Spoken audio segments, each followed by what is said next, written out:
Bu kitabı mütləq oxumalısınız. Salam əziz dinləyicilər.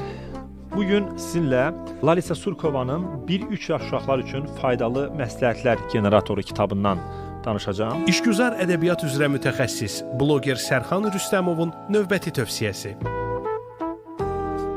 Ümumiyyətlə, bu alim haqqında qısa məlumat verim. Bu alim kitabı yazarkən onun 4 övladı olub. Məlumat üçün deyim ki, hal-hazırda isə onun artıq 7 övladı var. Həm alimdir, həm də anadır. Bu kitabda ümumiyyətlə hər bir valideynin, ümumiyyətlə uşaqla ünsiyyətdə olan, uşaqla təmasda olan hər kəsin bilməli olduğu maraqlı məlumatlar var. Kitab haqqında qısa bir məlumatdan sonra keçəcəm oradan ən maraqlı hissələri istəyirəm ki, sizinlə bölüşüm. Hər ata-anaya gərək olan kitab. Uşağı tez-tez cəzalandırmaq və ona sərt qadağalar qoymaq lazımdırmı? Uşağın hərtərəfli inkişafı üçün xüsusi metodika tələb olunurmu? Valideynlər uşaqlarının təlim-tərbiyəsilə məşğul olanda öz hisslərini necə cilovlamalıdır? Nəyə görə biz bu suallara cavab tapmalıyıq? Çünki bəzən biz çox yaxşı karyera qururuq, çox yaxşı bir komandanı idarə edə bilirik. Ofisdə, iş mühitində çox yaxşı bir hörmətimiz, nüfuzumuz olur, amma bəzən biz az yaxşı bir uşaqla başa çıxa bilmirik. O ilə dil tapa, ünsiyyət qura bilmirik. O baxımdan düşünürəm ki, bu tip kitabların oxunulması çox vacibdir. Belə suallar gənc ata-ananın əksəriyyətini tez-tez narahat edir. Bu kitabda valideynlərə həm peşəkar psixoloq olan, həm də 4 uşaq böyüdən müəllifin alim və ana kimi zəngin təcrübəsi əsasında sadə məsləhətlər verilir. Bu tövsiyələr əksər ailələrə huzur və harmoniya içində yaşamaqda kömək edəcək. Kitab uşaqlarını düzgün tərbiyə etmək istəyən ata-analar üçün nəzərdə tutulub. Mən düşünürəm ki, bu kitab nəinki ata-analar, ümumiyyətlə ailədə uşaq olan, ümumiyyətlə uşaqla hər hansısa bir formada ünsiyyətdə olan hər kəs üçün çox vacibdir. Necə qadağan etməli? İdeal dayəni necə seçməli? Uşağı necə yatsızdırmalı? Əmzikdən necə ayırmalı? Uşağı güvəcə necə öyrətməli? Oyuncağı necə seçməli və uşaqla necə oynamalı? Nənələrin, babaların və digər qohumların uşağın həyatında rolu, öz mövqeyini necə müdafiə etməli və onlarla necə ümumi dil tapmalı? Baxın, bu kitabda bütün bu sadaladığım sualların cavabını tapacaqsınız. Körpə burnunu hər yerə sizin acığınıza deyil, dünyanı tanımaq və anlamaq üçün soxur. Bəzən valideynlərin, yəni mən də özüm 3 uşaq valideyni kimi bilirəm ki, 3 uşaq atası kimi bilirəm ki, uşaq bəzən nəsə eləyəndə biz elə bilirik ki, uşaq bizlə inad eləyir, bizə acıq vermək istəyir, amma əslində uşaq sadəcə dünyanı kəşf eləmək istəyir. Baxın, biz bu tip kitabları oxuyanda o uşağın dünyasını, uşağı daha yaxşı anlayırıq və empatiya hissi qura bilirik. Çünki uşağın 2 yaşı, 3 yaşı, 4 yaşı var. Bizim 30, 35, 20, 25 yaşımız var. Biz güzəştə gedən tərəf həmişə biz olmalıyıq. Çünki böyük bizik. Uşağı süfrə arxasında əyləndirmək ən böyük səhvdir. Əziz valideynlər, uşaqları sonradan tərk etmək istəyəcəyiniz vərdişlərə alışdırmayın. Ən böyük səhvlərdən birisi nə olur? Uşağa yemək yedirtmək üçün onun dalınca qaçmaq, qabağında oynamaq, planşet vermək, telefon vermək, bircə yeməyi yesin. Amma sonra böyüyəndən sonra istəyirik ki, o masa arxasında telefona baxmasın, televizora baxmasın. Halbuki ona bunu öyrədən bizik. Fiziki cəza vermək valideynin zəifliyidir. Belə ki, o güc tətbiq etməkdən savayı arqument tapa bilmir. O ki qaldı güvəcə erkən alışdırmaq metoduna. Bu, yəqin ki, daha çox valideynlər onların özlərini təsdiq və ya qənaət etməsi üçün icad olunub. İnanın ki, sizin bir valideyn kimi keyfiyyətiniz uşağın nə vaxt güvəcə oturması ilə ölçülmür. Təəssüf olsun ki, bəzən valideynlər bir yerə yığışanda bunu müqayisə edirlər ki, mən uşağın 1 yaşdan çıxartdım bezdən, mən 2 yaşında çıxartdım, amma bizim uşaq gecikdi. Yəni belə bir şey yoxdur. Uşaqlar individualdır və valideynlər bunun fərqində olmalıdırlar. Və böyük uşağı kiçik uşağa baxmaqla yükləmək olmaz. Çünki bəzən balaca uşaq olur, məsəl üçün təzə körpədir, böyük uşağın 5-6 yaşı var, böyük uşağa dayəlik yüklürlər. Onun bezini apar, at, falan işini gör, falan. Halbuki o da uşaqdır. Nə olsun ki, ondan 5 yaş böyükdür. Biz hər ikisinə qayğı ayırmağı bacarmalıyıq və onun borcu deyil ki, təzə doğulan uşağa baxsın. Uşaq bölüşməyə borclu deyil. Ən yaralı yerlərimizdən birisi, daha çox parkda bunu şahid oluruq. Məsəl üçün, balaca bir uşaq digər uşaqdan əşyasını istəyir və uşaq bunu vermək istəmir. Valideyn deyir ki, yox, ver, nə olacaq, oynayıb qaytarsın. Əslində bu belə deyil. Uşaq əgər bölüşmək istəmirsə, demək ki, istəmir.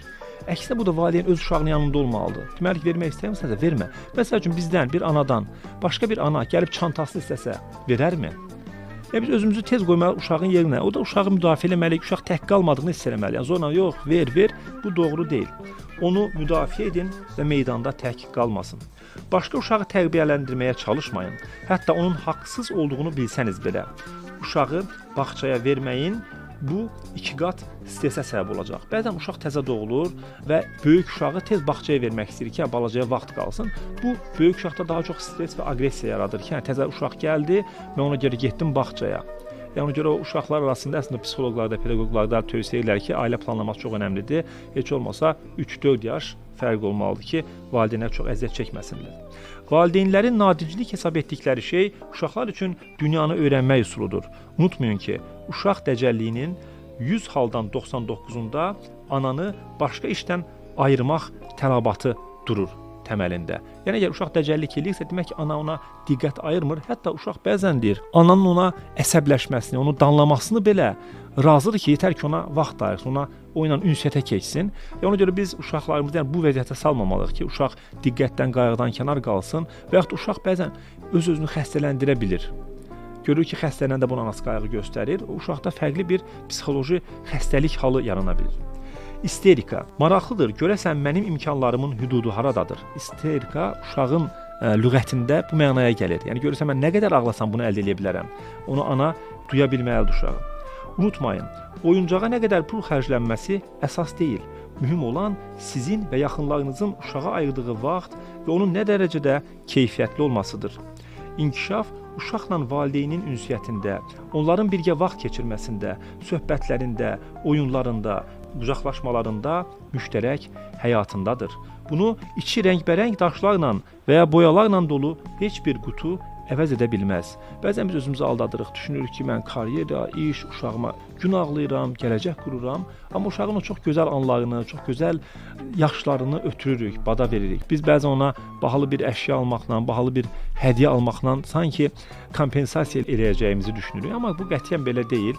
Ona görə əgər biz seçim arasında qalırıqsa, müəyyən qədər çox qazanmaq naminə uşağı diqqətsiz qoymamalıyıq. Uşağa diaqnozlar qoymayın. Ən əsası övladınıza inanın, təslim olmayın. Bu diaqnoz məsələsi nədir? Uşaq biraz hərəkətli olan kimi qonşuda, həyətdə filan xalalar deyirlər ki, uşaq hiperaktivdir. Yəni belə bir şey yoxdur. Uşaq hərəkətli və dəcəl olmalı. Yəni uşaq dəcəldirsə, hərəkətlidirsə, uşaq inadlaşırsa, demək ki, uşağın başı işləyir. Yəni uşaq zəkası var. Yəni uşaq belə bütün gün sakit oturan, mağmum uşaqdansa dəcəl, hərəkət edən uşaq daha yaxşıdır. Siz kartof təmizləyirsiniz. Övladınız isə ayağınızdan dartıb ağlayır. Hansı daha vacibdir? Şübhəsiz ki, kartof gözləyə bilər. Övladınız isə sizə olan sevgisini elə burada və məhz indi ifadə etməlidir. Uşağın yatmaq vaxtı gəlib çatıbsa, ona öncədən bununla bağlı xəbərdarlıq edin. Xüsusi formul da var bununla bağlı. Uşağın yaşını 2-yə vurun. Yəni yatmaq vaxtı çatdı, işıqları söndürək yatdıq. Belə şey yoxdur. Yəni onu əvvəldən hazırlamaq lazımdır. Yarım saat qalıb, artıq saat 9-dur. Biz yatmağa gedirik. 10 dəqiqə qalıb, dişlərimizi fırçalamaq. Yəni uşaq buna mərhələli formada hazırlaşmalıdır. Uşaq üçün deyil, özünüz üçün yaşayın. Ona özündən və həyatından məmnun ana lazımdır. Övladlarını, həyatınızı onlara qurban verdiyiniz üçün sizə çox sağ ol deməyəcək. Ona görə də uşağın yerinə deyil, onun yanında yaşayın. Ailə daxilində harmonik münasibətlərin əsas meyarı uşağın yanında heç bir mübahisə etməməkdir. O vaxt bir türk serialı var idi. Mən o hissəsi çox xoşuma gəlirdi kinoda. Onlar mübahisə eləmək istəyəndə ata-ana keçirdilər mətbəxə, mətbəxdə mübahisə edirdilər. Nənə uşağa konfet verir və yaxud da baba ola bilər. Ondan soruşun.